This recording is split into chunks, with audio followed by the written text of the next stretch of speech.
سورہ فاتحہ کی تلاوت کر کے ان مرحومین کی روح کو اصال کر دیں۔ سید علی طاہر کاظمی، سیدہ سکینہ خاتون، سیدہ فرخ بانو اینڈ آل مومنین اینڈ مومنات جو کہ اب ہمارے درمیان نہیں رہے۔ سورہ فاتحہ۔ بسم اللہ الرحمن الرحیم۔ الرحمن الرحیم۔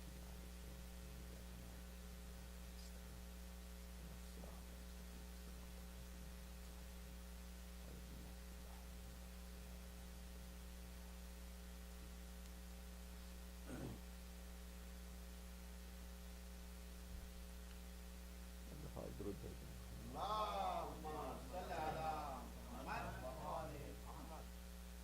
اعوذ باللہ من الشیطان الرجیم، بسم اللہ الرحمن الرحیم۔ الحمد للہ الذی قصرت عن رؤیتہ ابصار الناظرین وعجزت عن نعتہ اوہام الواصفین۔ الحمد للہ رب العالمین، الصلاة والسلام علی اشرف الانبیاء والمرسلین، خاتم النبیین ابی القاسم محمد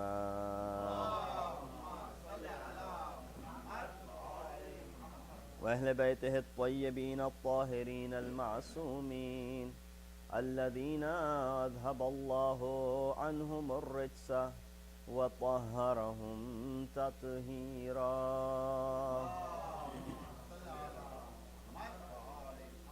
اما بعد فقد قال اللہ تبارک وتعالی وقولہ الحق وهو اصدق القائلین۔ بسم اللہ الرحمن الرحیم۔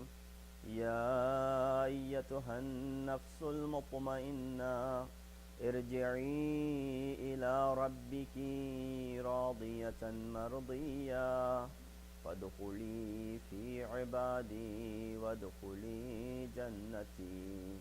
صدق اللہ العلی العظیم۔ صلوات السلام علیکم ورحمۃ اللہ وبرکاتہ۔ ان آیات کی تلاوت کا شرف حاصل کیا گیا وہ سورہ فجر، قرآن کے 89واں چیپٹر ہے، جس کی آیات 27، 28، 29 اور 30 کو آپ کے سامنے تلاوت کی۔ آیت بڑی مشہور و معروف ہے، جس میں خداوند متعال کا ارشاد ہے کہ اے مطمئن نفس، پلٹ آ اپنے رب کی جانب، اس حالت میں کہ تو اس سے راضی ہے اور وہ بھی تجھ سے راضی ہے۔ میرے بندوں میں داخل ہو جا تاکہ تیرا شمار میرے بندوں میں کیا جانے لگے اور میری جنت میں وارد ہو جا۔ لگتا تو یوں ہے کہ جیسے یہ ایک ہی آیت ہے، اور اگر شاید کسی نے دقت نہ کی ہو تو شاید یہ پتہ چلے کہ شاید ایک ہی آیت ہے، اور ہمیشہ سے اس کو سنتے آ رہے ہیں اسی طریقے سے کہ یا ایتھا النفس المطمئنہ ارجعی الی ربک راضیۃ مرضیہ فادخلی فی عبادی وادخلی جنتی۔ لیکن 4 مختلف آیتوں کو کمبائن کر کے یہ موضوع جو ہے بیان کیا جا رہا ہے۔ قرآن کے اندر اگر آپ دقت کریں تو آپ کو نظر آئے گا کہ کس لیے خداوند متعال، حالانکہ ایک موضوع ہے، ایک ہی اس نفس مطمئن کے بارے میں تذکرہ ہے، اسی سے گفتگو کی جا رہی ہے، اسی کے احوال بیان کیے جا رہے ہیں اور اسی کو پلٹ آنے کی دعوت دی جا رہی ہے، اسی کے لیے ساری نعمتیں ہیں۔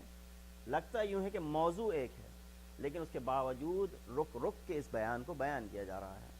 ایک آیت یا ایتھا النفس المطمئنہ، دوسری آیت ارجعی الی ربک راضیۃ مرضیہ، تیسری آیت فادخلی فی عبادی، چوتھی آیت وادخلی جنتی۔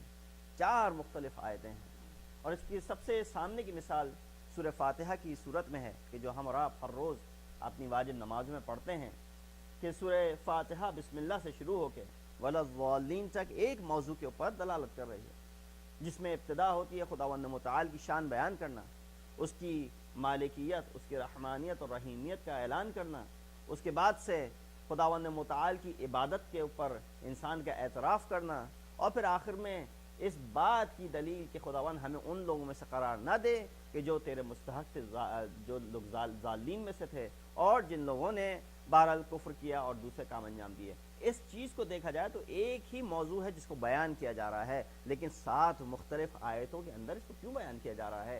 کیوں خداوند متعال توڑ کے ایک آیت، اس کے آخر میں ایک سرکل لگا دیا گیا کہ یہ ایک سیپریٹ آیت ہے، اس کے بعد سے دوسری آیت شروع ہوتی ہے، ایک اور سرکل لگا دیا یہ دوسری آیت ہے۔ کس وجہ سے قرآن نے آیات کو بریک کر کے بیان کیا ہے؟ بڑے سوروں میں تو یہ بات سمجھ میں آتی ہے کہ سورہ بقرہ ہے، 286 آیتیں ہیں، یقیناً ایک سانس میں یہ ایک آیت اس کا ہونا صحیح بھی نہیں تھا، اس کو توڑ کے بیان کیا۔ لیکن چھوٹے سورے ہیں، ان کے اندر کیوں اس طریقے سے خداوند متعال نے، یا یہی جو میں نے سورہ فجر کی آخری 4 آیتوں کی تلاوت کی، کس لیے ان کو توڑ کے بیان کیا گیا ہے؟ تو شاید اس کی آپ کو تفسیر کے اندر زیادہ روشنی نہ ملے، یا لوگوں نے اس کے بارے میں شاید زیادہ بیان نہ کیا ہو۔ بہت کم مفسرین ہیں جنہوں نے اس چیز کے اوپر دلالت کی ہے یا اس کو بیان کیا ہے۔ وہ یہ ہے وجہ کہ مثلا اگر میں آپ کے سامنے ابھی بیٹھا ہوتا، ابتدا ہوئی ہے مجلس کی تو میں آرام سے گفتگو کر رہا تھا، لیکن اب جیسے مجلس پروگریس کر رہی ہے، میری رفتار بھی بڑھ رہی ہے، ایک فلوئنسی بھی آ رہی ہے۔ اس کا مطلب یہ نہیں ہے کہ ابتدائے مجلس میں مجھے وہ بولنا نہیں آتا تھا، یا ابتدائے مجلس میں میری وہ فلوئنسی نہیں تھی، لیکن تقاضا یہ ہوتا ہے کہ جب انسان شروع کرتا ہے تو آہستہ آہستہ بولتا ہے تاکہ مطلب جو ہے وہ لوگوں تک پہنچ جائے۔ پھر ایک دفعہ جب انسان کا دماغ سیٹ ہو جاتا ہے تو پھر انسان جو ہے وہ فلوئنسی کے اندر آتا ہے۔ یا مثلا یہاں پہ ابھی اعلان ہو رہا ہوتا آپ کے سامنے کہ آج کل اور 3 دن جو ہے وہ کل رات اور آج اور پرسوں جو ہے مجلس ہوگی زینبیہ کے اندر، اور مجلس کا ٹائم جو ہے وہ 7 بجے کا ہے، اور مجلس جو ہے وہ اس کی نماز سے شروع ہوگی، اس کے بعد سے مرثیہ ہوگا، 8 بجے مولانا بیٹھیں گے، اس کے بعد سے یہ ہوگا۔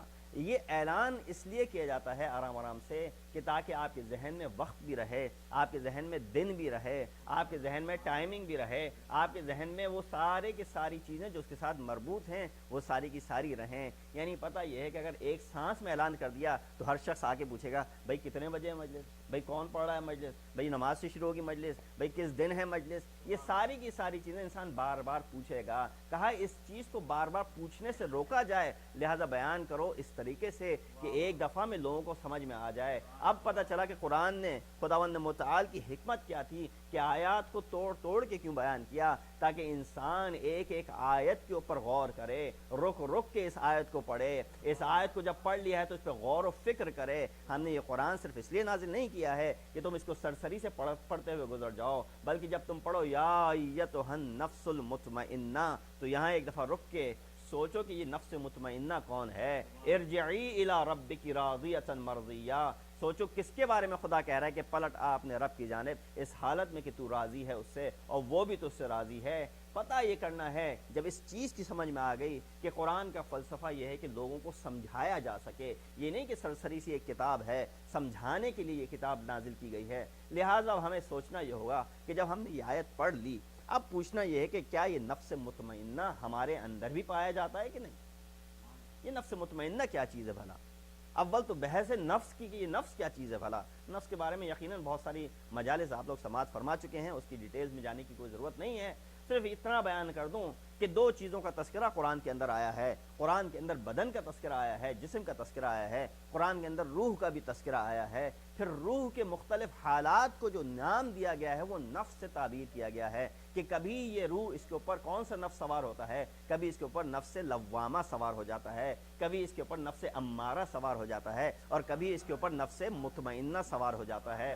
تمہیں یہ دیکھنا ہے کہ تمہارے اوپر نفس امارہ ہے کہ جو تمہیں جو ہے وہ امر کر رہا ہے اور تمہیں برائی کی طرف لے کے جا رہا ہے، یا تمہارے اوپر وہ نفس لوامہ ہے جو وسط کی سچویشن ہے، امارہ اور مطمئنہ کے درمیان کی جو سچویشن ہے اس کو لوامہ کہتے ہیں، جس میں انسان ملامت کر رہا ہوتا ہے، اپنے آپ کو ملامت کر رہا ہوتا ہے کہ کیوں میں نے یہ کام کیا، کیوں اس غلط کام کی طرف میں بڑھا۔ اور جب اس ملامت کے دور سے گزر جاتا ہے تو پھر وادی نفس مطمئنہ کے اندر انسان جو ہے وہ قدم گزار ہوتا ہے کہ ہاں اب یہ انسان کا نفس جو ہے وہ مطمئن ہو چکا ہے۔ سوال ہمیں یہ کرنا ہے، قرآن ہمارے لیے نازل ہوا ہے، خدا اس کے اندر نفس مطمئن سے گزارش کر رہا ہے، گفتگو کر رہا ہے، کیا ہم اور آپ اس نفس کو قابو کر سکے ہیں؟ کیا ہمارے اندر وہ نفس موجود ہے کہ جس کو تعبیر کیا گیا ہے مطمئن نفس سے؟ بس اس کے اوپر کچھ آپ کے سامنے معروضات پیش کرنے ہیں اس بیک گراؤنڈ کے ساتھ، تاکہ ہم یہ سمجھ سکیں کہ یہ نفس صرف اور صرف معصومین کی حد تک نہیں ہے، کہ یقیناً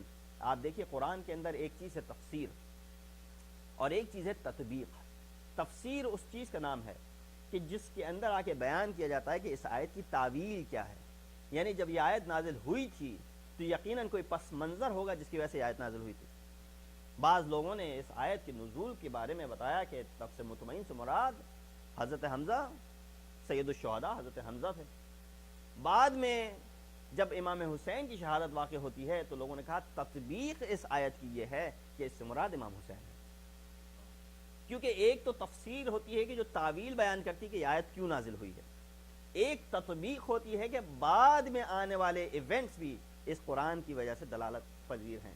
یعنی اس قرآن کی جو یہ آیت نازل ہوئی ہے بعد میں آنے والے ایونٹس کے اوپر بھی اس کی مطابقت کی جا سکتی ہے. تطبیق سے مراد کیا ہے؟ مطابقت, ریلیونس یا امپلیمنٹیشن اس آیت کی آنے والے ایونٹس کے اوپر. یقیناً قرآن حاکی ہے ان آنے والے ایونٹس کے اوپر بھی. انسیڈنٹس جو کہ ابھی ہونے والے ہیں قرآن نے ان کی پہلے سے تطبیق کر دی ہے, بیان کر دیا ہے. اسی لیے بہت سے مفسرین نے, اکثریت نے اس سورے کو اور بلکہ ان آیات کو امام حسین کی ذات سے مختص قرار دیا ہے. کیوں؟ ابتدائی آیات کو دیکھیے. سورہ فجر 89 نمبر کا سورہ ہے, 89 چیپٹر ہے قرآن کا. اسٹارٹ ہوتا ہے والفجر ولیال عشر والشفع والوتر, کہ کیا فجر کی قسم ہے, وہ وقت جو کہ ڈون کا وقت کہلاتا ہے, اس کی قسم کھا کے خداوند متعال نے ان آیات کی ابتدا کی.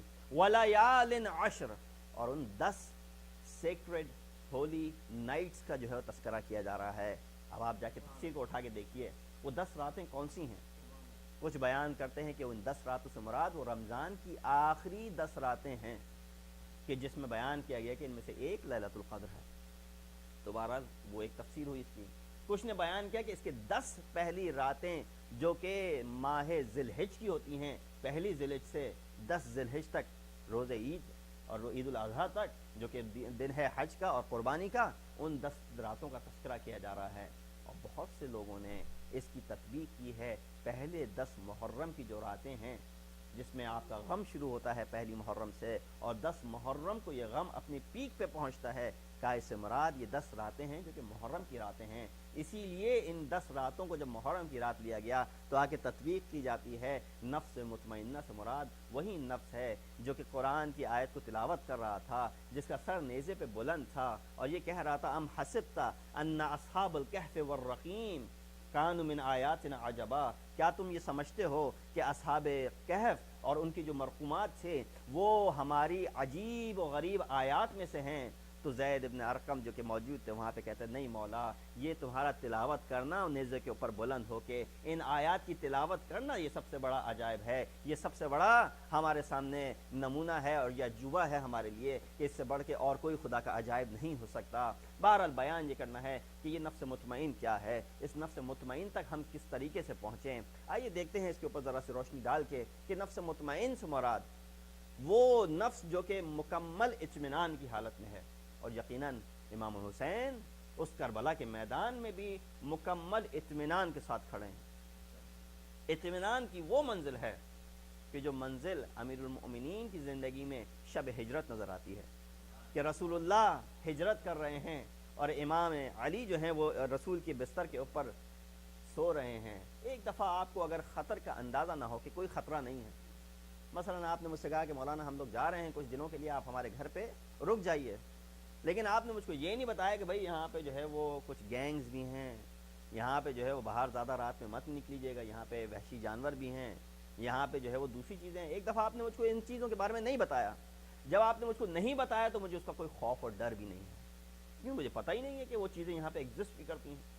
میں تو آرام سے نکلتا تھا, گھومتا تھا, کچھ ہوا بھی نہیں میرے ساتھ اور مجھے کوئی ڈر بھی نہیں تھا. لیکن ایک دفعہ آپ مجھے بتا رہے ہیں کہ مولانا بی کیئرفل, باہر جو ہے رات 8 بجے کے بعد سے وحشی جانور بھی ہوتے ہیں, باہر لٹیرے بھی ہوتے ہیں, باہر جو ہے وہ اور دوسرے خطرات بھی ہوتے ہیں جو کہ آپ کو نقصان پہنچا سکتے ہیں, لہٰذا 8 بجے کے بعد سے دروازہ بند کر کے اندر ہی رہیے گا, باہر نکلنے کی کوئی ضرورت نہیں ہے. اب جو ہے میرے اوپر ایک کیفیت طاری ہو جاتی ہے ایک ڈر کی، ایک خوف کی کیفیت طاری ہو جاتی ہے، تو یقیناً ہر شخص ڈرے گا، خوف کے عالم میں ہوگا جب پتہ ہے کہ باہر ایک خطرہ موجود ہے۔ لیکن یہی وہ نفس ہے امیر المؤمنین کا کہ معلوم ہے کہ باہر تلواریں کھچی ہوئی ہیں اور کسی وقت بھی قتل کرنے کو آ سکتے ہیں، اس حالت میں مکمل جانتے ہوئے اس آرام سے اطمینان سے سو رہے ہیں اس بستر کے اوپر کہ جب اٹھے ہیں تو بتایا کہ ایسی نیند میں ساری زندگی نہیں لی ہوگی جو نیند میں نے آج کی شب رسول کو بچا کے جب رسول ہجرت کر گئے ہیں اور امیر المؤمنین ان کے بستر پہ سوئے ہیں۔ صلوات بھیجو محمد۔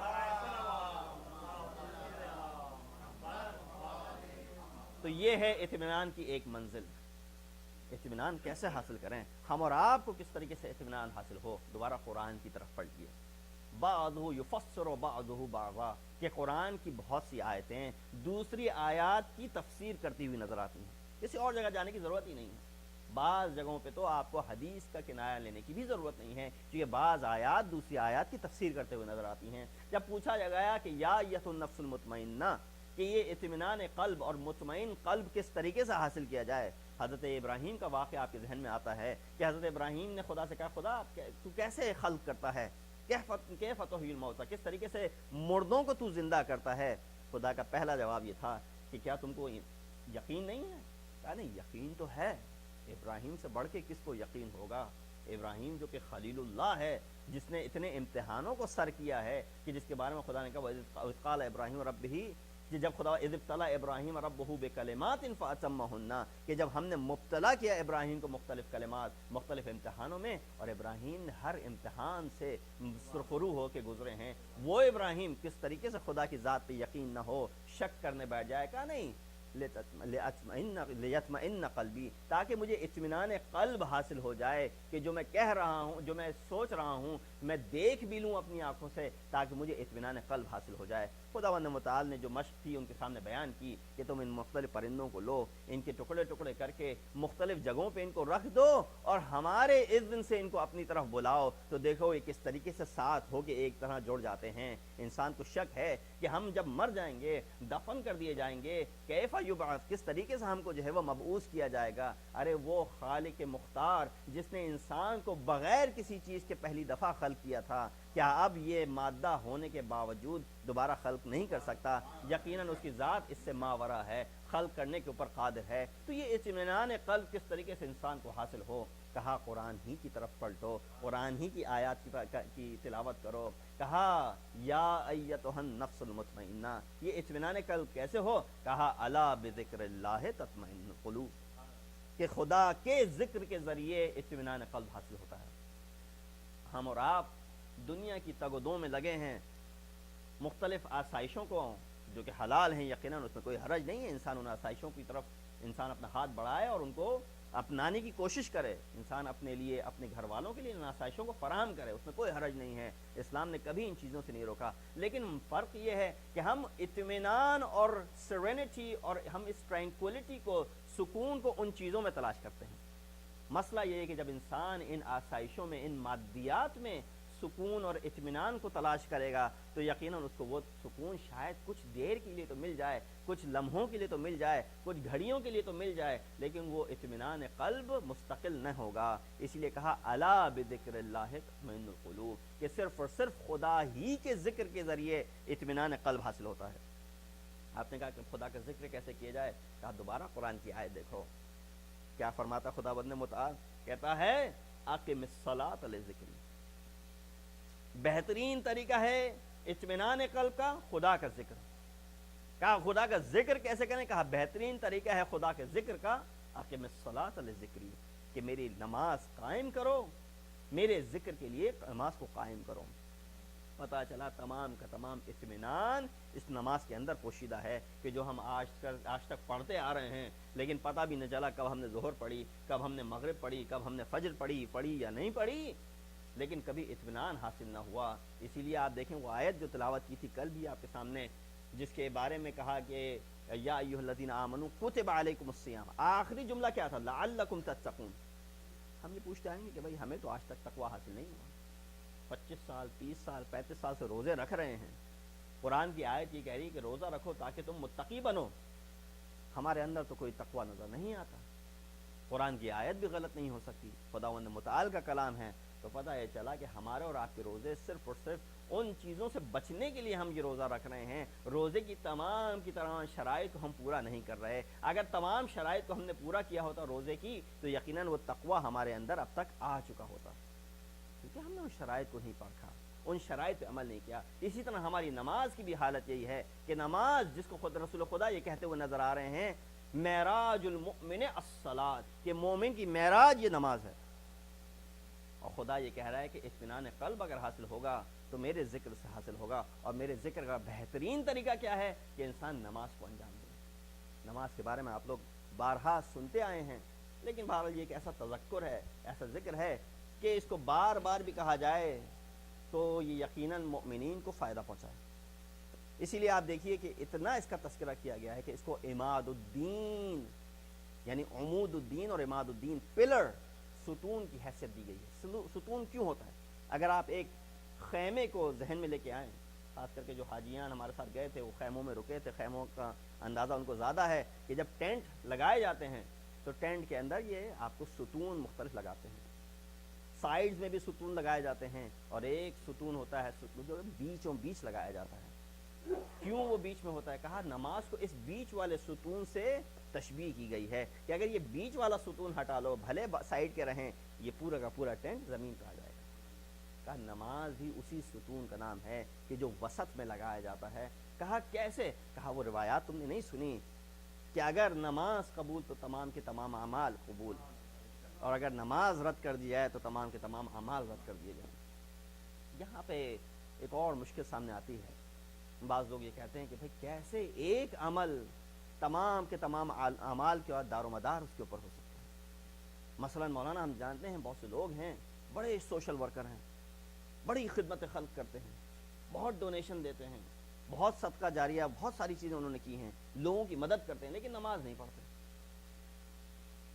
تو کیا آپ یہ کہہ رہے ہیں اس آیت، اس روایت کے ذیل میں کہ وہ صاحب جو ہیں ان کا جو ہے وہ کچھ حساب نہیں ہونے والا ہے خدا کے بارگاہ میں؟ کیونکہ ان ردت ما سواہا، ان قبلت ما سواہا، اگر قبول تو سارے کے سارے دوسرے اعمال بھی قبول، اور اگر رد کر دی جائے تو سارے کے ساری دوسری چیزیں بھی رد کر دی جائیں گی۔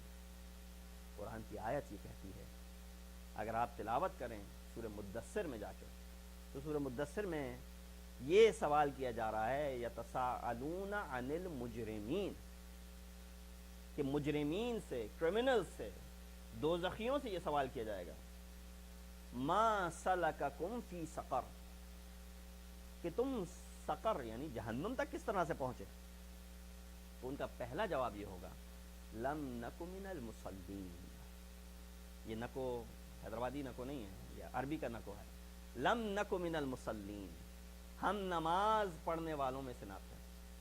اس لیے آپ دیکھیے چھٹے امام، امام جعفر صادق علیہ السلام، جب آخری منزل پہ ہیں اور امام کی وفات واقع ہونے والی ہے، اپنے گھر والوں کو جمع کیا، اور جمع کر کے امام نے ایک وصیت کی۔ امام یہ کہتے ہیں لا ینال شفاعتنا من استخف بالصلاۃ، اس شخص تک ہماری شفاعت نہیں پہنچے گی جس نے نماز کو ہلکا شمار کیا، ہلکا لیا۔ مراد کیا ہے مراد سے؟ استخف یعنی تخفیف، استخفاف یعنی کسی کو ہلکا سبق شمار کرنا۔ کہا کہ کیوں، کیسے سبق شماری ہوتی ہے نماز کی؟ کہا اول سبق شماری نماز کی یہ ہے کہ انسان پڑھ سکتا ہو ٹائم پہ لیکن اس کو ڈیلے کر رہا ہو۔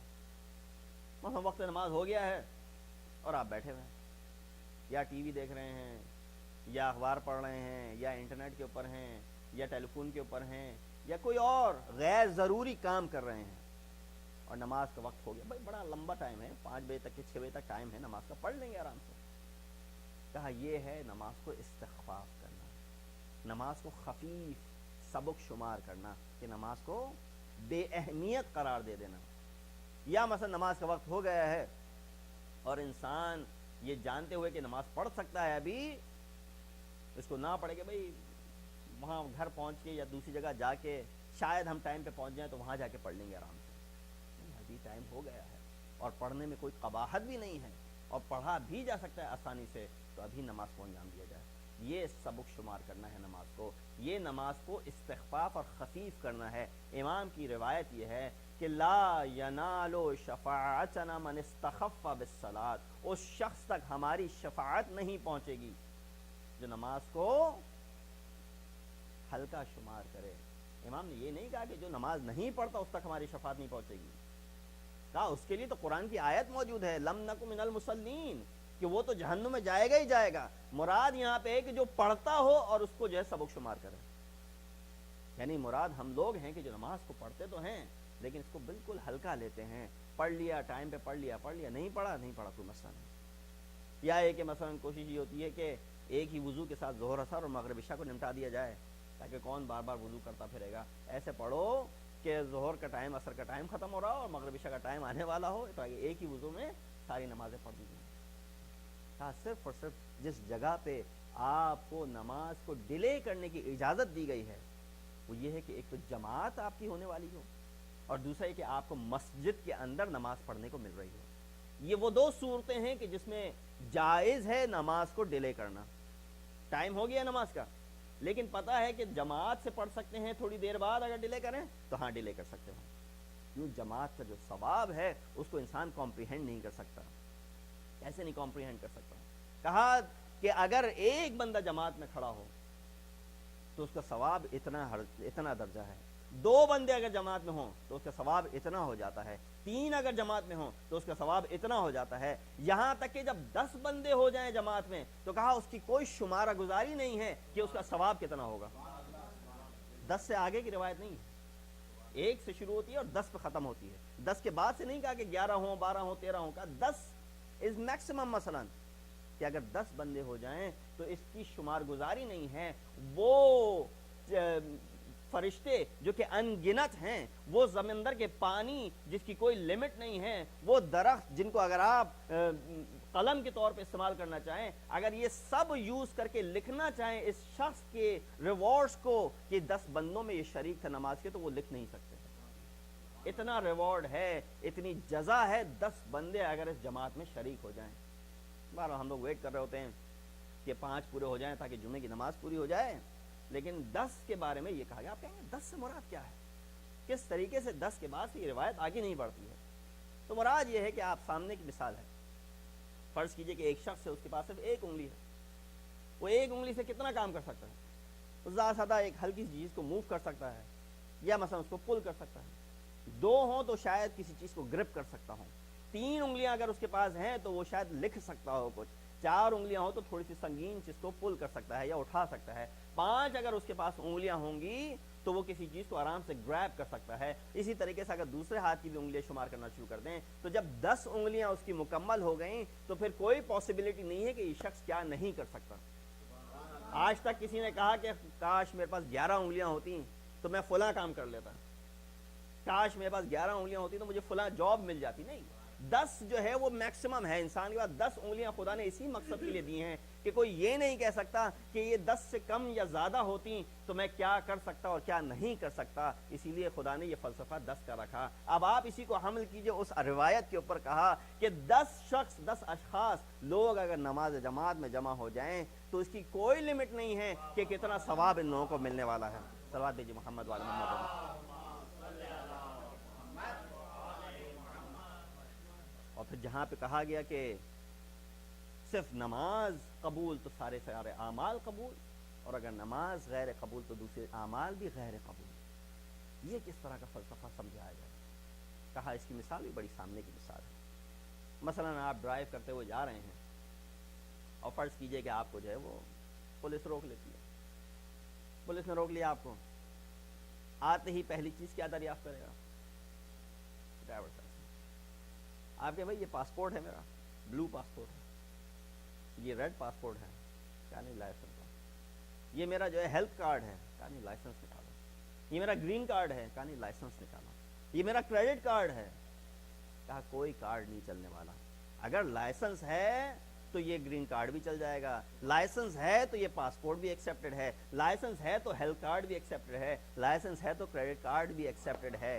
کہا اسی طریقے سے یہ لائسنس وہ اہمیت کا حامل ہے اس وقت کہ اگر یہ نہ ہو تو کوئی اور چیز بھی قبول نہیں ہے، اگر یہ ہو تو ساری کی ساری چیزیں قبول ہو جائیں گی۔ اب جا کے سمجھ میں آتا ہے فلسفہ کہ نماز کی کیا اہمیت ہے، کہ اپنی جگہ پہ دوسرے اعمال کی اہمیت موجود ہے، لیکن نماز کی اہمیت اسی ڈرائیورز لائسنس کی طرح سے ہے کہ اگر نماز آپ ساتھ اپنے نامہ اعمال میں لکھ کے لے کے گئے ہیں اور خداوند متعال کی بارگاہ میں موجود ہیں اور ادھر آپ کے سامنے پوچھا جاتا ہے کہ نماز کو دکھاؤ، آپ کہیں کہ میں نے اتنے لوگوں کی مدد کی ہے، کہا نماز کو دکھاؤ، کہا نہیں میں نے اتنی خدمت خلق کی ہے، کہا نماز کو دکھاؤ، نماز کا سوال بار بار کیا جائے گا، کہا اگر ہاں نماز کو دکھا دیا ہے تو یہ سارے اچھے اعمال جو ہیں اس کے ساتھ ساتھ قبول ہو جائیں گے، لیکن اگر تم نماز کو نہ دکھا پائے تو یہ بقیہ کی ساری چیزیں تمہارے کسی کام نہیں آنے والی ہیں۔ صلوات بھیجی محمد وعلی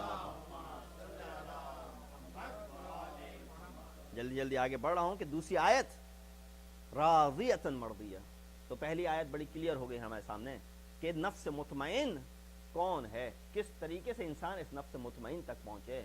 کہا نفس مطمئن تک پہنچنے کا طریقہ کیا ہے؟ الا بذکر اللہ تطمئن القلوب، کہ اس خدا کے ذکر سے اطمینان قلب حاصل ہوتا ہے۔ کہا جب خدا کے ذکر سے اطمینان قلب حاصل ہوتا ہے تو خدا کا ذکر کیسے کیا جائے؟ کہا اقم الصلاۃ لذکری، میری نماز قائم کرو میرے ذکر کی خاطر۔ پتہ چلا نماز بہترین وسیلہ ہے خداوند متعال کے ذکر کو انجام دینے کے لیے۔ اب آتے ہیں آگے بڑھ کے ایک اور قرآن کی آیات کی طرف میں اشارہ کرتا چلوں، چونکہ ذیل میں اسی اطمینان قلب پہ آئی ہے، کہیں کو یہ نہ کہے کہ ایک جگہ تو قرآن یہ کہتا ہے الا بذکر اللہ تطمئن القلوب، کہ ہمارے ذکر سے انسان کے قلب کو اطمینان حاصل ہوتا ہے، لیکن دوسری جگہ قرآن میں یہ بھی فرما دیا کہ انما المؤمنون اذا ذکر اللہ وجلت قلوبہم، کہ مومنین وہ ہیں کہ جب ذکر خدا ان کے سامنے کیا جاتا ہے تو ان کے دل جو ہیں وہ تھر تھرانے لگتے ہیں۔ کہا اطمینان ایک جگہ پہ کہا گیا، دوسری جگہ کہا جا رہا ہے کہ خوف زدہ ہو جاتے ہیں۔ اطمینان کی کیفیت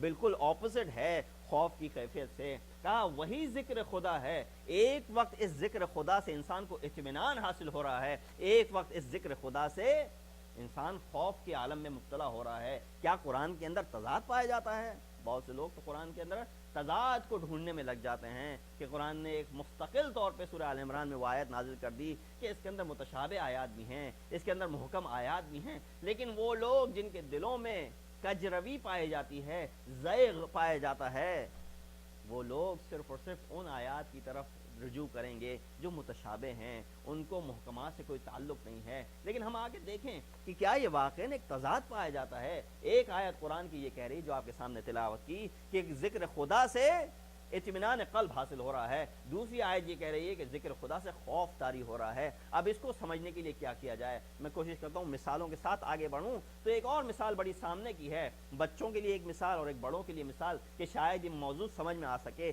کہ قرآن میں کسی قسم کا کوئی تضاد نہیں پایا جاتا، وہ صرف اور صرف ہماری ذہنیت ہے کہ ہم اس کو کس طریقے سے دیکھ رہے ہیں۔ لیکن اسی لیے قرآن کو سمجھنے کے لیے اگر آپ تمسک کریں گے اہل بیت کی بارگاہ سے، اگر ان کو برابر میں رکھیں گے قرآن کے، تو آپ کو ایک ایک آیت صحیح سے سمجھ میں آتی رہے گی۔ اہل بیت سے رجوع کرتے ہیں تو بتاتے ہیں کہ اس میں کسی قسم کا تضاد نہیں ہے، یہ صرف تمہارا طریقہ ہے اس کو سوچنے کا کہ جو تم اس کو تضاد سمجھ رہے ہو، دراصل قرآن میں کوئی تضاد نہیں ہے۔ سامنے کی مثال ہے، بچے کی مثال ہے کہ ایک وقت ایک بچہ اپنے باپ کا ہاتھ پکڑ کر کسی سنسان گلی سے گزر رہا ہے، سنسان گلی ہے، شاید باپ کے دل میں کوئی خوف ہو لیکن بچے کے دل میں ذرہ برابر خوف نہیں ہے۔ کیوں نہیں ہے؟ باپ کے ساتھ ہے، باپ اس کے لیے سب کچھ ہے، ایز لانگ ایز وہ باپ کا ہاتھ پکڑا ہوا ہے اور باپ کے ساتھ چل رہا ہے، اگر کوئی خطرہ بھی آتا ہے تو اس بچے کے اوپر کوئی خوف طاری نہیں ہوتا ہے، بلکہ وہ اس خطرے کے منہ میں کودنے کے لیے تیار ہو جائے گا، کیوں؟ باپ کا سہارا اس کے ساتھ موجود ہے۔ یہاں پہ باپ کی اہمیت بھی سمجھ میں آتی ہے، باپ کی حیثیت بھی سمجھ میں آتی ہے۔ امام نے علی اکبر سے کیا فرمایا تھا کہ ایسے جا رہے تھے، بیٹا اگر تم صاحب اولاد ہوتے تو تم یہ سوال نہ کرتے مجھ سے۔ جب امام پیچھے پیچھے آنے لگے ہیں علی اکبر کو رخصت کر کے، تو دیکھا علی اکبر نے ایک دفعہ پلٹ کے کہ بابا آ رہے ہیں، کہا بابا آپ نے تو ابھی رخصت کیا تھا، کہا اگر تم صاحب اولاد ہوتے تو کم یہ سوال نہ کرتے۔ اب سمجھ میں آیا باپ کی کیا اہمیت ہے۔ بہرحال بچہ باپ کا ہاتھ پکڑ کے جا رہا ہے تو اس کو اطمینان حاصل ہے کہ کوئی اس کو کچھ نقصان نہیں پہنچا سکتا، لیکن یہی بچہ جب اس نے کوئی غلط کام انجام دیا ہے، اب باپ کا ہاتھ پکڑ کے جا رہا ہے، تو اس بچے کا دل کیا ہے؟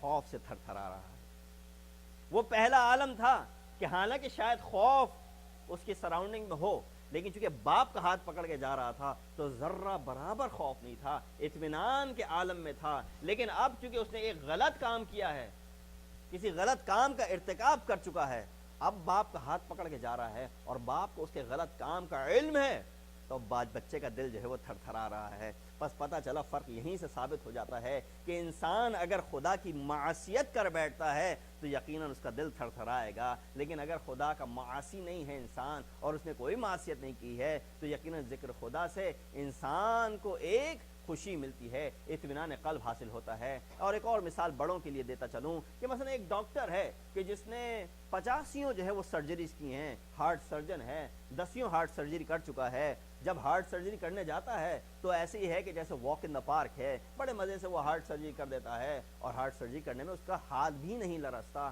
کیوں؟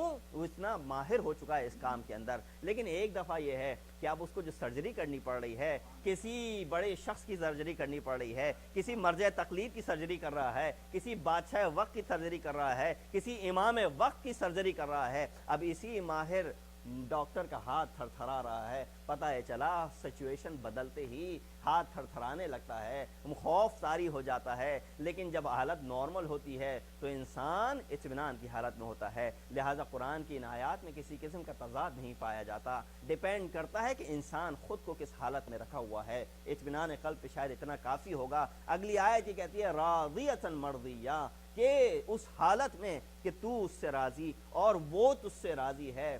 ہم نے ساری زندگی اس تگ و دو میں گزار دی کہ خداوند متعال کو اپنے سے راضی کر سکیں، لیکن یہ آیت پڑھ کے پتہ یہ چلا کہ کچھ ایسی ہستیاں بھی ہیں کہ جن کو خدا راضی کرنا چاہ رہا ہے۔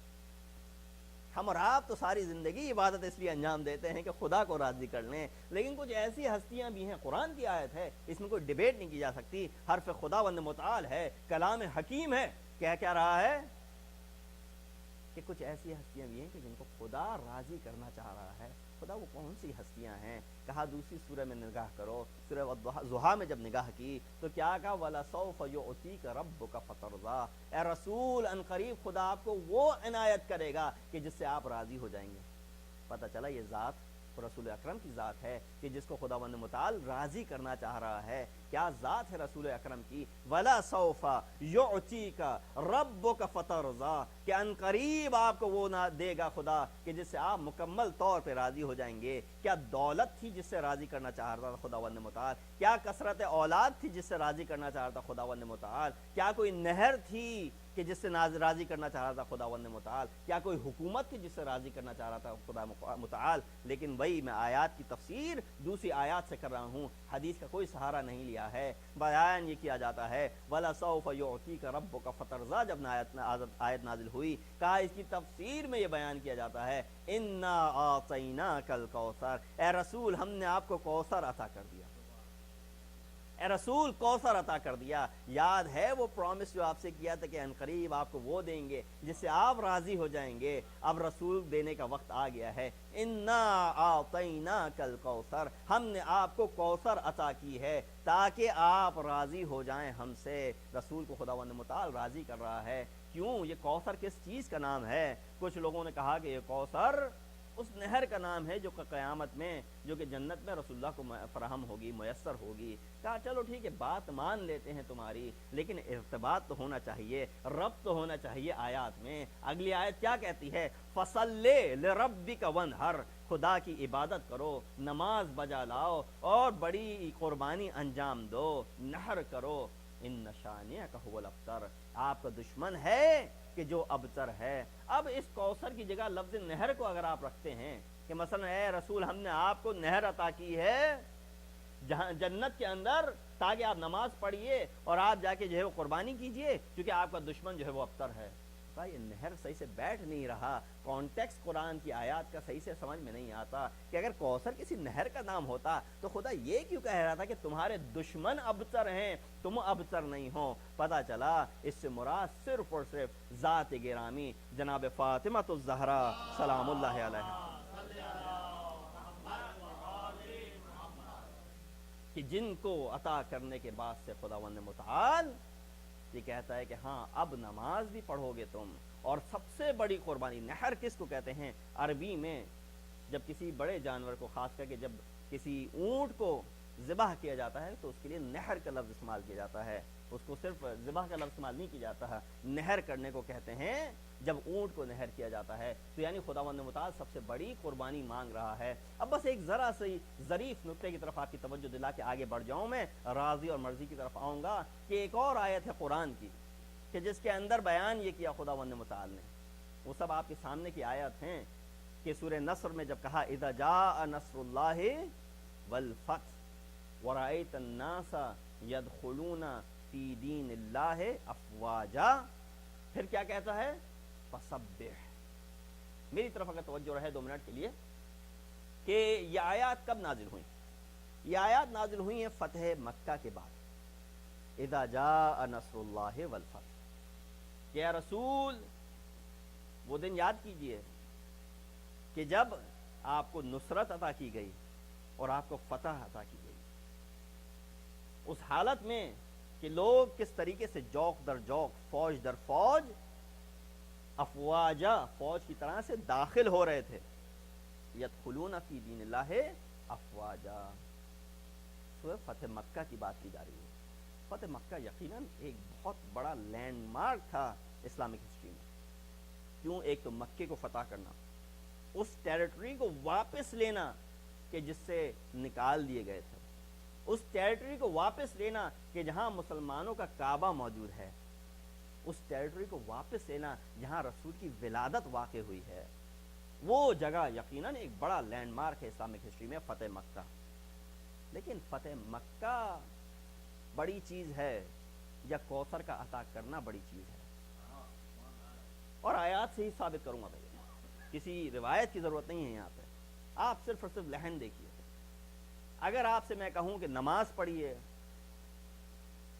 اور قربانی کیجئے تو کتنے لوگ ہیں کہ ابھی نماز پڑھیں گے اور قربانی کر لیں گے؟ بہرحال نماز تو شاید سبھی پڑھ لیں, قربانی میں تھوڑا سا پرابلم آئے گی کہ فوراً قربانی کر سکتے نہیں کر سکتے. ہمارے ساتھ بھی کچھ پرابلم آ رہی تھیں قربانی کے وقت.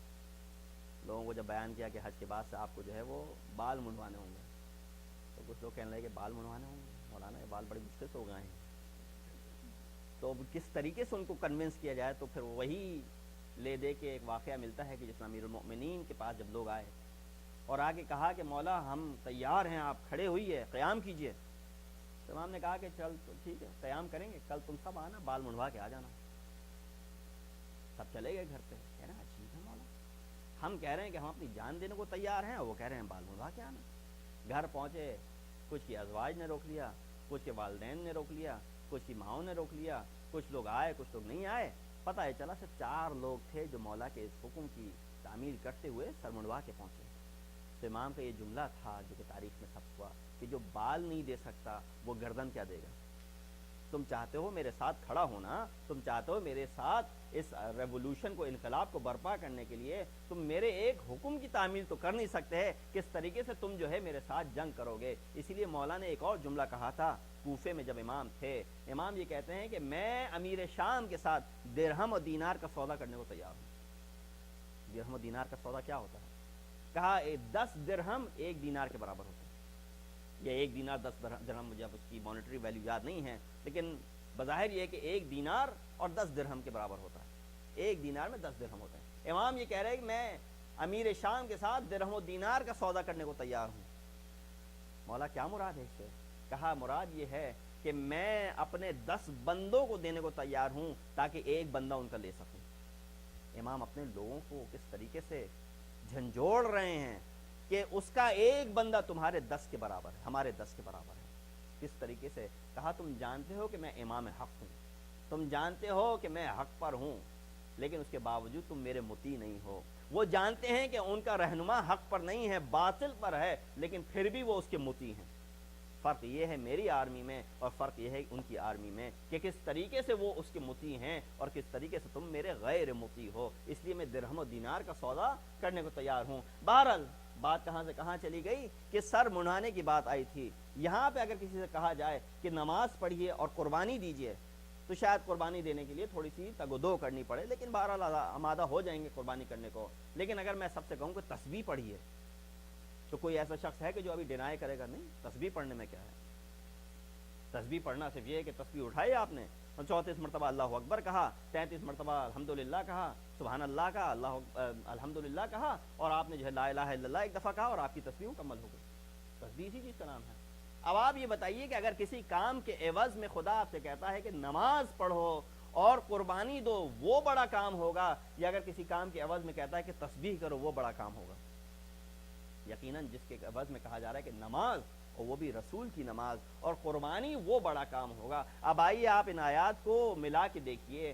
سورہ کوثر جب نازل ہوتی ہے کیا کہا؟ انا اعطیناک الکوثر فصل لربک وانحر. اے رسول تم کو ہم نے کوثر عطا کی ہے، فاطمہ الزہرا عطا کی ہیں، اب تم جا کے نماز بھی پڑھو اور سب سے بڑی قربانی ہے اس کو انجام دو. فتح مکہ جب رسول کو حاصل ہوتی ہے کہا اذا جاء نصر اللہ والفتح ورأیت الناس يدخلون فی دین اللہ افواجا. یہ نہیں کہا فصل وانحر، کہا فسبح، تسبیح خداوند متعال انجام دو. یقیناً فتح مکہ بڑی وکٹری کا نام ہے، لیکن اتنی بڑی وکٹری نہیں ہے جتنی بڑی جناب فاطمہ الزہرا سلام اللہ علیہا کی صورت میں رسول اللہ. تو رسول، تو یہاں پہ امام حسین سے تذکرہ کرتے ہوئے کہا گیا کہ تم بھی راضی اور وہ تمہارا رب بھی تم سے راضی ہے. داخل ہو جاؤ اس کے بندوں میں، فادخلی فی عبادی، میرے بندوں میں داخل ہو جاؤ. ہم اس عبودیت کو نہیں سمجھ پائے کہ یہ عبودیت کتنی بڑی چیز ہے. عبد کس کو کہتے ہیں؟ سرویٹیوڈ یا عبودیت کس چیز کو کا نام ہے؟ بہت سے لوگ سوال یہ کرتے ہیں کہ بھائی یہ قصر کا سمجھ میں نہیں آتا ہے، ہمارے نماز قصر پڑھنی ہے، پوری پڑھنی ہے، نہ روزے کا بھی سمجھ میں نہیں آتا کہ جب ہم آج کل کے دور میں روزہ رکھ کے ٹریول کر سکتے ہیں تو ہم کو کیوں کہا جاتا ہے کہ ہم روزہ نہ رکھیں. یا مثلا یہ قصر، ہم مسافر تو نہیں ہیں تو ہم قصر کیوں نماز پڑھیں؟ پوری پڑھ سکتے ہیں. مراد یہ نہیں ہے کہ پوری پڑھ سکتے ہو کہ نہیں پڑھ سکتے ہو، مراد یہ ہے کہ تم عبودیت خداوند متعال کے قائل ہو کہ نہیں ہو، تعبدیت خداوند متعال کے قائل ہو کہ نہیں ہو، جس طریقے کا اس نے حکم دیا ہے اس کو سر بتسلیم خم ہو کہ نہیں ہو. اس نے کہا کہ قصر پڑھنی ہے تو تمہاری ڈیوٹی یہ ہے کہ تمہیں قصر پڑھنی ہے. اس نے کہا کہ تمہیں پوری پڑھنی ہے تو تمہاری ڈیوٹی یہ ہے کہ تم کو پوری پڑھنی ہے. اس سے کا تعلق کسی ڈسٹینس سے نہیں ہے، کیونکہ اگر ڈسٹینس سے اس کا تعلق ہوتا، وہ شخص جو ہر روز کام کے لیے 100 میل جا رہا ہے اس کو وہاں جا کے پوری نماز پڑھنی پڑے گی، اس کو وہاں جا کے روزہ بھی رکھنا پڑے گا. ثابت یہ ہوتا ہے اس کی مراد ڈسٹینس تو رکھا گیا ہے لیکن ڈسٹینس سے اس کا کوئی خاص تعلق نہیں ہے. اس کی سب سے بڑی جو چیز ہے وہ یہ ہے کہ انسان تعبدیت خداوند متعال کا قائل ہو کہ ہاں خدا کا یہ حکم ہے، سر آنکھوں پہ جس طریقے سے وہ چاہتا ہے میں اس کی یہ عبادت کو انجام دوں گا. بس اس چیز کو اگر آپ ذہن میں اتار لیں تو یہ جتنے اشکالات پیدا ہوتے ہیں نماز قصر کے حوالے سے یا دوسری چیزوں کے حوالے سے جو ہمارے ذہن میں اشکالات پیدا ہوتے ہیں، ان تمام سوالات کا جواب حل ہو جائے گا کہ ہم متعبد ہیں خداوند متعال کے. خداوند متعال نے حکم دیا ہے اور ہمیں اس حکم کو بجا لانا ہے. اسی لیے آپ دیکھیے عبودیت اسی چیز کا نام ہے، عبدیت اسی چیز کا نام ہے. رسول اکرم کی ذات کو اگر آپ دیکھیے کہ رسول اکرم کو خداوند متعال نے مختلف القاب سے پکارا، کہیں طٰہٰ کہہ کے پکارا، کہیں یاسین کہہ کے پکارا، کہیں مزمل کہہ کے پکارا، کہیں مدثر کہہ کے پکارا، کہیں یا رسول اللہ کہہ کے پکارا، کہیں یا ایھا النبی کہہ کے پکارا. لیکن جب ہم اور آپ تشہد میں بیٹھتے ہیں تو کیا کہتے ہیں؟ اشہد ان محمدن عبدہ و رسولہ، کہ ہم گواہی دیتے ہیں کہ محمد پہلے عبد خداوند ہیں پھر رسول خداوند ہیں. اس سے صرف آپ کو اندازہ ہو جائے گا کہ عبودیت کس منزل کا نام ہے، کہ رسول کا وہ جو منصب ہے، کہ جو رسالت کا منصب ہے وہ بعد میں آتا ہے. رسول کی پہلے پہچان یہ ہے کہ وہ عبد خداوند متعال ہے. عبودیت اس منزل کا نام ہے. قرآن میں حضرت نوح کو عبد کہہ کے پکارا گیا. قرآن میں حتیٰ جن کا نام بھی نہ لیا گیا، حضرت خضر، ان کو بھی کہا عبادنا، ہمارے عباد میں سے یہ ہیں. حضرت یوسف کو عبد کہہ کے پکارا گیا، حضرت ابراہیم کو عبد کہہ کے پکارا گیا. تمام انبیاء کا نام خداوند متعال نے لیا تو عبد کہہ کے پکارا. پتہ چلا یہ عبدیت خداوند متعال ایک بڑے درجے کا نام ہے. ہم اور آپ صرف اور صرف نماز پڑھ کے عابد تو بن جائیں لیکن عبودیت کے اوپر ہم فائز نہیں ہو سکتے، کیونکہ عبودیت کے اوپر اگر فائز ہونا ہے تو وہی عبادت کرنی ہوگی جو حضرت نوح نے انجام دی. وہی عبادت کرنی پڑے گی جس کی وجہ سے زین العابدین کا وجود آتا ہے، کہ وہ جو کہ زینت ہے تمام عبادت گزاروں کی. صلوات پڑھیے محمد وعلی محمد. تو یہ عبودیت کی منزل ہے۔ آپ دیکھیے، توجہ دلاؤں میں آپ کی اس منزل کی طرف کہ جس میں ابو ثمامہ ساعدی یا سیداوی دونوں نام ملتے ہیں۔ ابو ثمامہ کون ہے؟ ابو ثمامہ اس شخصیت کا نام ہے کہ جس نے روز عاشور ہنگام ظہر امام حسین کے پاس آ کے کہا کہ مولا وقت ظہر ہو گیا۔ امام کہتے ہیں کہ اے ابو ثمامہ، خدا تم کو مسلمین میں شمار کرے، تمہارا شمار نماز گزاروں میں سے کرے، کیوں؟ تم نے ہماری توجہ نماز کی طرف دی۔ کیا امام کو نماز یاد نہیں تھی؟ یقیناً یاد تھی، لیکن امام بیان یہ کرنا چاہ رہے ہیں کہ جو شخص ہم کو نماز کی یاد دلاتا ہے، یہ یادآور کراتا ہے، وہ شخص ہمارے نزدیک اس کی منزلت کیا ہے۔ بس وہ آپ دیکھتے ہیں کہ کس طریقے سے نماز عشق انجام دی ہے۔ یہ وہ نماز تھی کہ جس میں ماموم امام کے پیچھے بھی کھڑے تھے، لیکن کچھ مامون نماز شہادت پڑھتے ہوئے امام کے سامنے کھڑے ہوئے تھے۔ بس چونکہ ذکر مصائب آئی گیا ہے تو یہیں سے رفع دے دوں میں کہ یہ وہ نماز عشق ہے کہ جس میں معمولاً امام آگے ہوتا ہے اور ماموم پیچھے کھڑے ہوتے ہیں، لیکن ایک نماز اور انجام دے رہے تھے کچھ، وہ نماز شہادت تھی کہ جس میں سعید موجود ہیں، زہیرقین موجود ہیں، کہ جنہوں نے امام کے آگے کھڑے ہو کے امام کی امامت میں نماز شہادت پڑھی ہے۔ کس طریقے سے بیان یہ کیا جاتا ہے کہ عبداللہ بن سعید جب امام نے نماز شروع کی ہے تو انہوں نے آ کے اپنے آپ کو سامنے رکھا امام کے، ایک ایک تیر کو اپنی چھاتی پہ لیتے تھے، جو تیر نہیں بچا پاتے تھے زرہ سے اس کو اپنی چھاتی پہ لیتے تھے، یہاں تک کہ امام نے وہ نماز خوف انجام دی۔ اور جب امام نے سلام پھیرا ہے اور سلام پڑھا ہے امام نے، اس کے بعد سے کہا گیا کہ کیا دیکھتے ہیں کہ سعید کے سینے کے اوپر 13 تیر پیوست ہو چکے تھے، بس وہ 13واں تیر کا پیوست ہونا تھا کہ سعید زمین پہ گرتے ہیں۔ اس طریقے سے کہ انہوں نے شہادت کی یہ نماز امام کی اقتداء میں انجام دی ہے۔ ارے اس طریقے کے لوگ تھے، یہ گوہر تھے جو امام اپنے ساتھ لے کے آئے تھے کربلا والوں کی صورت میں۔ یہ 72 کا قافلہ آتا ہے۔ آپ دیکھیے ایک ایک شخص، نماز کی اور مثال آپ کے سامنے دوں تو وہ وقت آتا ہے کہ جب امام پہنچے ہیں ایک مقام پر جہاں پانی موجود تھا، امام نے کہا پانی ذخیرہ کر لو کیونکہ اب ہمیں پانی کی ضرورت پڑے گی۔ قافلہ آگے بڑھتا گیا، دیکھا ایک قافلہ آ رہا ہے، کہا کون ہے؟ عباس سے پوچھا، عباس نے آگے بڑھ کے کہا مولا لگتا ہے کہ یہ ابن زیاد کے آرمی کا کوئی قافلہ آ رہا ہے۔ دیکھا تو اور آ رہے ہیں، اپنے 1000 بندوں کو ساتھ لے کر پہنچ رہے ہیں۔ جب پہنچے ہیں تو حالت یہ بیان کرتے ہیں راویان کہ ان کے بندوں کے منہ سے زبانیں لٹک رہی تھیں، ان کے جانوروں کی زبانیں لٹک رہی تھیں، ارے پیاس سے مرے جا رہے تھے۔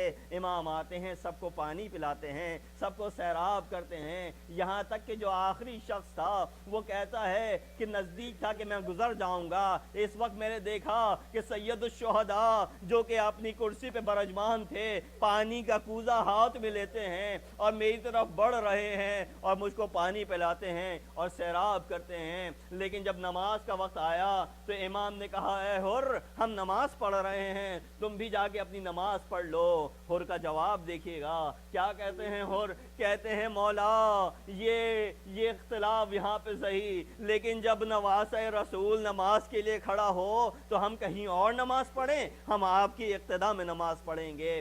امام جانچ چکے تھے کہ کن دلوں پہ تاثیر ہو سکتی ہے۔ حر نے نماز پڑھی ہے امام کے پیچھے، فوراً بلا فاصلہ امام نماز پڑھ کے اپنے گھوڑے پہ سوار ہوتے ہیں، آگے بڑھنا چاہتے ہیں۔ ایک دفعہ حر نے لگام امام کے گھوڑے کی سنبھالی اور روک لیا امام کو۔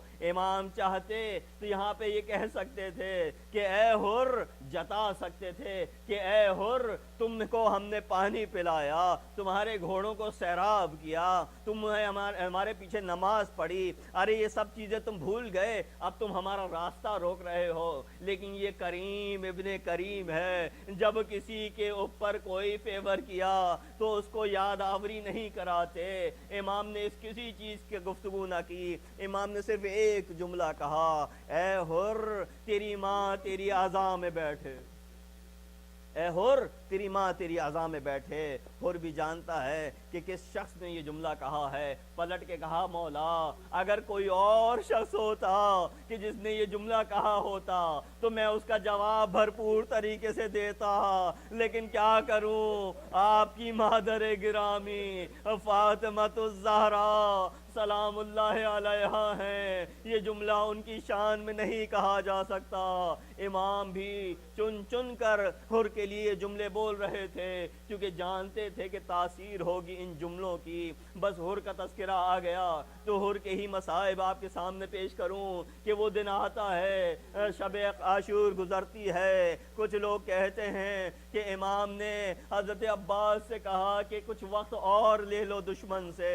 میں کہوں گا امام شاید وقت دے رہے ہیں دشمن کو کہ ایک رات اور ہے. یہ ساری کی ساری رات عبادت میں گزاری. امام یہ کہتے ہوئے نظر آ رہے ہیں انی احب الصلاۃ, ارے مجھے نماز سے محبت ہے, مجھ کو نماز پسند ہے. حتیٰ اپنی شہادت پہ جانے سے پہلے جناب زینب سے کیا کہہ رہے تھے, یا اختی لا تنسینی فی الصلاۃ اللیل, اے میری بہن مجھ کو اپنی نماز شب میں فراموش نہ کرنا. میں کہوں گا مولا کو کتنا اعتماد ہے اپنی بہن کے اوپر کہ جانتے ہیں ان سنگین حالات میں بھی نماز واجب تو دور کی بات ہے, نماز شب سے بھی کوتاہی نہ ہوگی. اجرکم اللہ, خدا آپ کو کسی غم میں نہ رلائے سوائے غم آل محمد کے. بس وہ شب گزرتی ہے. کس طریقے سے یہ شب عاشور گزری, اللہ اللہ. امام جو کہتے ہیں کہ جنہوں نے اپنے حج کو عمرے میں تبدیل کیا, آئیے دیکھیے کربلا کے امام نے حج کے تمام ارکان انجام دیے ہیں. ارے حاجی سب سے پہلے میقات پہ احرام باندھتے ہیں. امام نے وقت شہادت سے پہلے جناب زینب سے کیا کہا, ارے زینب مجھے وہ کہنا لباس لا کے دے دو تاکہ میں زیر لباس اس کو پہن لوں, کیونکہ یہ دشمن میرے جسم پہ کچھ نہ چھوڑیں گے. میں چاہتا ہوں ایسا لباس, سادہ لباس ہو جس سے ان کو رغبت نہ ہو, کم از کم میرا بدن عریاں نہ کریں. امام وہ کہنا لباس, وہ سادہ لباس کفن کو پہن رہے ہیں گویا امام احرام پہن رہے ہیں. ارے حاجی لوگ طواف کعبہ کرتے ہیں, 7 چکر کعبے کے کاٹتے ہیں. شب عاشور 7 نہیں, امام نے 70 دفعہ خیام کا رخ کیا ہے اور خیام کے چکر کاٹے ہیں. ماں کے دیکھتے ہیں بیویوں کے خیام میں کیا ہو رہا ہے, اصحاب کن کام میں مشغول ہیں, بچے کیا کر رہے ہیں. حاجی اس کے بعد سے اپنے حج کو ادامہ دیتے ہوئے وہ سعی کرتے ہیں. سعی میں آپ کیا کرتے ہیں, صفا اور مروہ کے درمیان 7 مرتبہ چلتے ہیں, آگے جاتے ہیں, پیچھے آتے ہیں. ارے روز عاشور ننھے علی اصغر کو جب تیر لگا ہوا تھا امام ہاتھ میں لے کے آئے ہیں, ارے رباب کو دینا چاہتے ہیں, آگے بڑھتے ہیں. انا للہ و انا الیہ راجعون رضاً بقضائہ و تسلیما بامرہ, یہ کہتے ہوئے پیچھے ہٹتے ہیں. صفا و مروہ تو آسان ہے, انسان خود چل رہا ہے, لیکن ششماہے کو ہاتھ میں لے کر نسالت میں کہ اس کا گلا چھدا ہوا ہو, خون کے فوارے بلند ہو رہے ہوں, امام نے کس طریقے سے یہ 7 چکر کاٹے ہوں گے. اب جب سعی ہو جاتی ہے تو آپ کو تقصیر کرنی ہوتی ہے یا حلق کرنا ہوتا ہے, بال منڈانے ہوتے ہیں یا بال کٹوانے ہوتے ہیں. میں دیکھو امام روز عاشور, امام نے احرام پہنا, امام نے طواف کیا, امام نے سعی کی. اب جب قربانی کا وقت آیا تو بال نہیں, امام نے 72 کی قربانی دی, اور جب 72 کی قربانی دے دی تو امام نے اپنا سر کٹانے سے گریز نہ کیا. الا لعنت اللہ القوم الظالمین وسيعلم الذين ظلموا أي منقلب ينقلبون. بر الہ ہماری اس بات قبول فرما, ہم گناہگار ہیں, ہمارے گناہوں سے درگزر فرما, ہمیں اہل بیت علیہ الصلوۃ والسلام کی نقش قدم چلنے کی توفیق عطا فرما, ہمیں ان کی تعلیمات پر عمل کرنے کی توفیق عطا فرما، ہمارے امام کی ظہور میں تعجیل فرما، ہمیں ان کے آوان و انسان میں شمار کر۔ ایک دفعہ سورہ فاتحہ کی تلاوت کر کے مرحوم سید علی طاہر کاظمی، سیدہ سکینہ خاتون، سیدہ فرخ بانو اور دیگر مرحومین مرحومات کی روح کو بسم اللہ